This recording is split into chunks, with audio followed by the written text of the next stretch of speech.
Hey, good morning. Welcome back. Hope everyone had a great weekend. It's Monday. I hope you've been looking at your schedule, figuring out what you need to accomplish this week.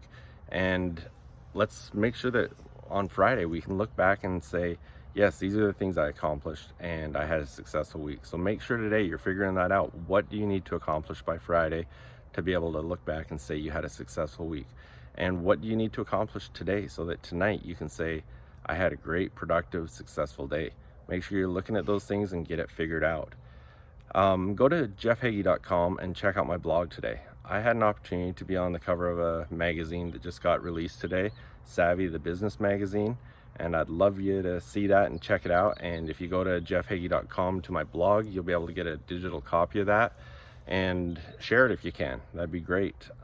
Thank you to Melissa for the opportunity to be featured in your magazine, and just love the opportunity. It was great. Today I want to talk a little bit about self-doubt.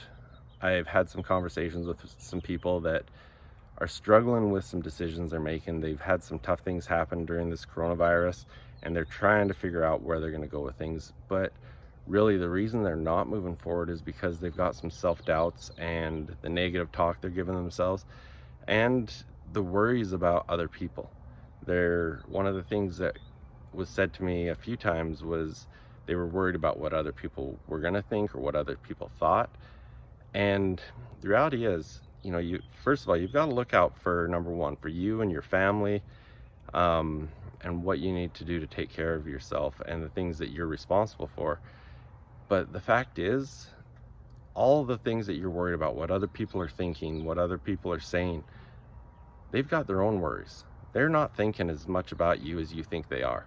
You can be thinking that everything you do is being scrutinized and talked about, but the reality is it's not. You're not nearly as important to them as you think that you are, because they're worried about themselves and what they think other people are saying about them. So don't let that thing, what you're worried about them saying about you, other people, be the thing that stops you from doing what you really want to do. And as you're looking at these things, look at the things that you are in control of. There's a lot of things that people worry about that they have no control over. Focus on the things that you do have influence, you do have control over, and focus on those things and put your effort and energy into them.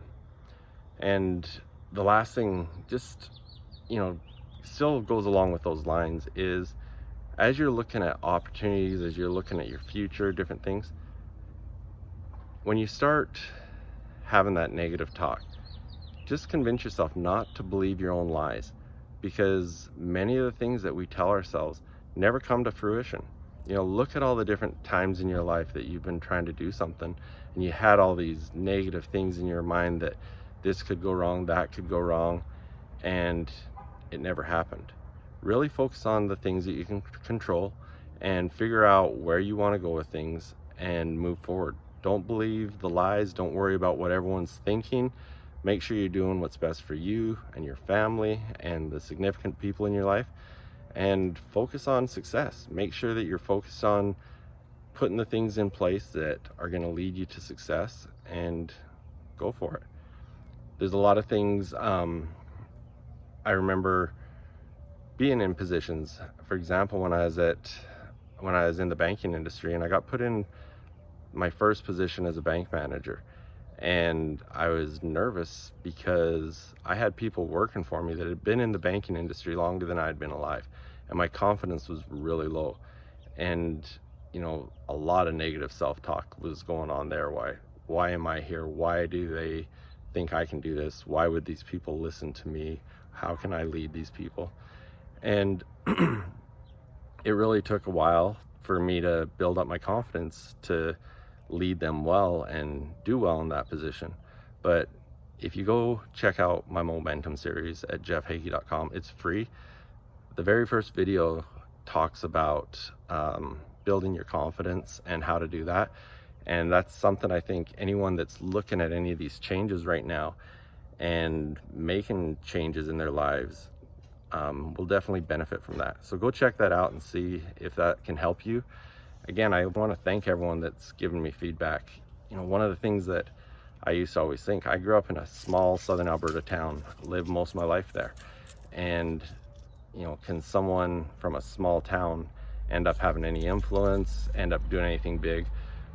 But the first time that I realized that someone can do that is probably when I took my first major course, that I really made a commitment to invest in a course, because it was two people that I really looked up to.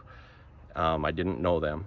It was Mark Victor Hansen, and I knew him from Chicken Soup for the Soul Empire, and Robert Allen, which I knew him from his real estate empire and the things he had done with his Nothing Down books and all these different things. And it was a big investment to get into this course. And I remember I was at my parents' house at Christmas time, and we got talking about what I was doing, and I mentioned taking this real estate course from Robert Allen. And my mom said, "Oh, Bobby Allen, I remember him." And I was like, "What?" And I said, "What do you mean, Bobby Allen?" I didn't even know this guy that I had so much admiration for and loved his books and loved the things he was teaching, and through this course taught me so much. What I didn't know, this little town that I grew up in was the same town that he went to high school with my parents. And so that was kind of the first time that I realized, yeah, someone from a small town can do something. And, have I ended up building a real estate empire like Robert Allen? No, I haven't. But it did give me the mindset that it's possible to do things regardless of where you're from. And, thinking just from my Momentum series, I've been talking to people from all over. I've got someone right now going through it from Pakistan, and she's been awesome. Listening to her feedback has been incredible. Did I ever think when I was living in this small southern Alberta town I'd be having someone in Pakistan going through one of my courses? No. But, just believe in yourself. That self-belief and knowing you can do things and not giving as much credit as you do to what everyone else thinks can go a long ways. There's a lot that can happen out there. The world's getting smaller and smaller. And right now, it needs leaders. It needs people that are going to get out and do things. It needs innovation. It needs people that are going to create. It needs people with powerful minds. Why not you? Why not? What are your excuses why you can't do it? Are you from a small town? That doesn't matter. Are you young? It doesn't matter. Look at all the things that you're telling yourself and get over it, and just start doing the things that you need to do to create that momentum to find that success that you need. It's Monday. Let's start off strong. Have a great week. End of the week, it's going to be a great week we look back on, and start right now. Make today a success. Thanks for being with me. Again, go check out my Momentum series at jeffhagee.com. It's free. And go check out the blog and check out the magazine article I was telling you about. Thanks, and have a great day. See you tomorrow.